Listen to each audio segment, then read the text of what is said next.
When we think of the people who tamed the Wild West, we tend to think of outlaws, lawmen, and gamblers like Billy the Kid, Wyatt Earp, and Doc Holliday. But the women of the Wild West had to face many of the same dangers the men did. Not only do these women deserve our recognition for their character and achievements, but given that they had to accomplish what they did in a male-dominated society, a lot of their actions were nothing short of downright heroic. Today, we're going to take a look at some heroines of the Wild West that you wouldn't want to mess with. But before we get started, be sure to subscribe to the Weird History channel and let us know in the comments below what other Wild West topics you'd like to hear about. Okay, now let's find out if Annie was indeed okay.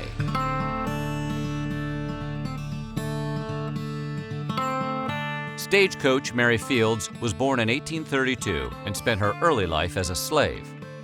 However, after the passage of the 13th Amendment, she found work as a mail carrier, making her the first black woman in history to be a U.S. postal worker. She also worked as a laborer for a church in Cascade, where, among other things, she would make incredibly dangerous runs to Helena, Montana. On one occasion, she was even chased by a pack of ravenous wolves who wanted to eat her horses, and maybe her. But nothing could stop Mary, not rain, nor sleet, nor snow, nor a pack of ravenous wolves. A 6-foot-tall, 200-pound black woman single-handedly fought the deadly animals off with a shotgun and revolver.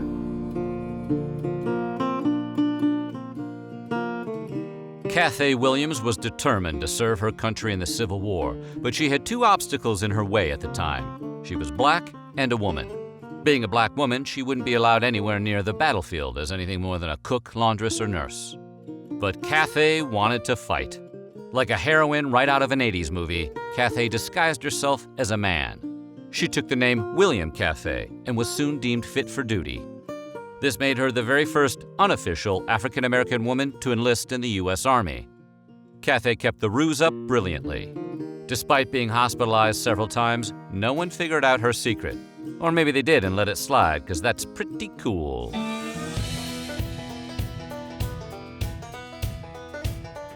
In 1898, two Oklahoma women by the names of S.M. Burche and Mamie Fosset shocked their whole state by being appointed U.S. Deputy Marshals. A contemporary article announcing the women's appointments pointed out that criminals in Oklahoma and in Indian Territory, the districts where these two girls must operate, are of the most desperate and dangerous class. More lives are lost among federal officers in a year than in all the rest of the nation together. It concluded that the two fearless and independent women must possess mettle of exceptional kind to willingly undertake such duties. The two would go on to make arrests and serve warrants in the Indian Territory, and, by all accounts, they were successful officers.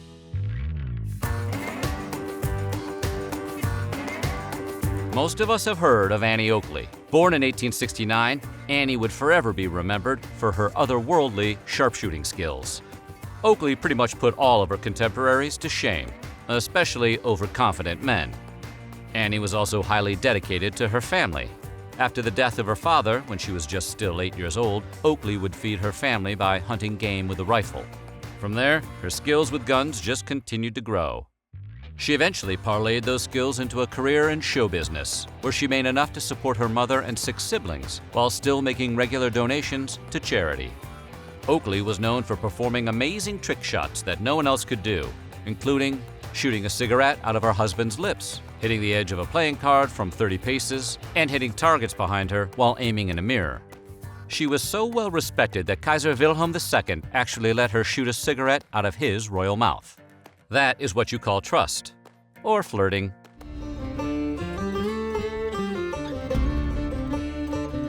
Eleanor Dumont was a bit of a mystery. While she had a unique accent that had some guessing she was from France or New Orleans, no one really knows where she came from. What is known is that in 1849, she turned up in San Francisco and found work as a card dealer. A few years later, she moved to Nevada City, where she opened up her own gambling parlor. Her parlor was known to be especially elegant, serving champagne instead of whiskey and refusing entry to men who were too dirty and dusty.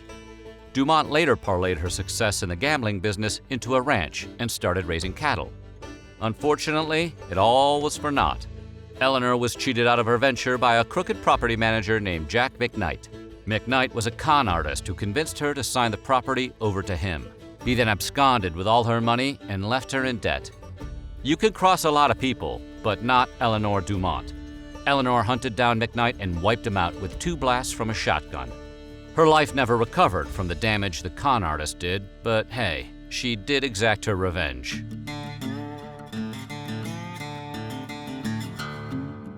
Born into a family of outlaws right around 1876, Laura Bullion's path seemed set at an early age.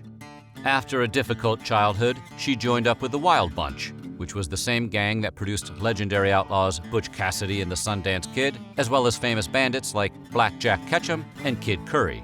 She is also known to have been romantically linked to a bank robber named Ben Kilpatrick, who once had been a friend of her father. Known for being tough and stubborn, she eventually earned herself the nickname Thorny Rose. Laura tore a path of destruction through the countryside.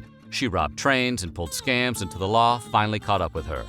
It was November of 1901 in Missouri. Bullion was caught and convicted for participating in what was known as the Great Northern Train Robbery. After serving 3 years of a 5-year sentence, she moved to Texas and supported herself as a seamstress. While her actions weren't all that admirable, Pearl Hart made a bold statement about her vision of feminism. Inspired by Annie Oakley at a young age, she left her children in Canada and moved to Arizona. She wanted to experience the great outdoors and live a cowboy lifestyle, but she struggled financially and eventually turned to a life of crime.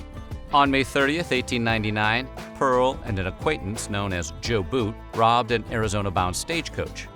To prepare for the crime, Hart cut her hair short and dressed as a man.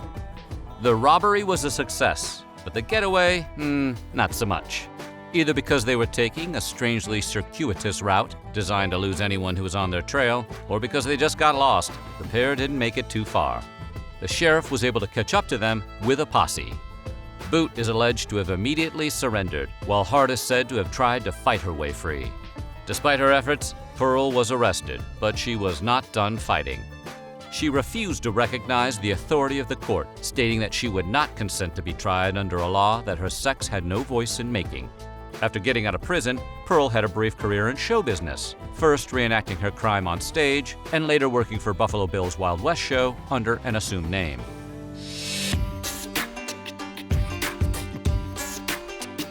While you would think a harlot with a nickname like Big Nose would have trouble finding clients, Big Nose Kate was actually said to be wildly successful in her profession.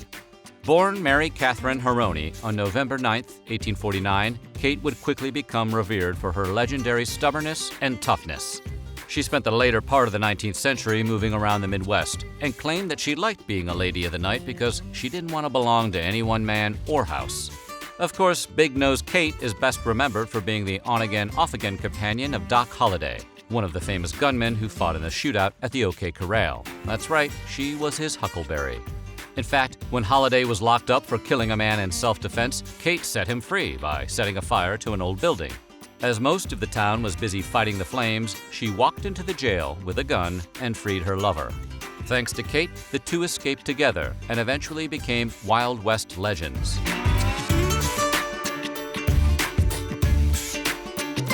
Lottie Deno learned to gamble from her father. He would take her abroad and let her watch him play when he gambled in some of the best casinos in the world.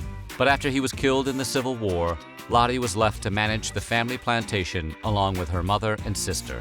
When they sent her off to find a suitable man to marry, Deno instead hooked up with a gambler named Johnny Golden, who convinced her to partner up with him for a while. The two eventually parted ways, and Deno began to establish her own fearsome reputation as a gambler. Deno's skills at the card table became legendary, and she is known to have played against a few other Wild West legends, including Doc Holliday himself.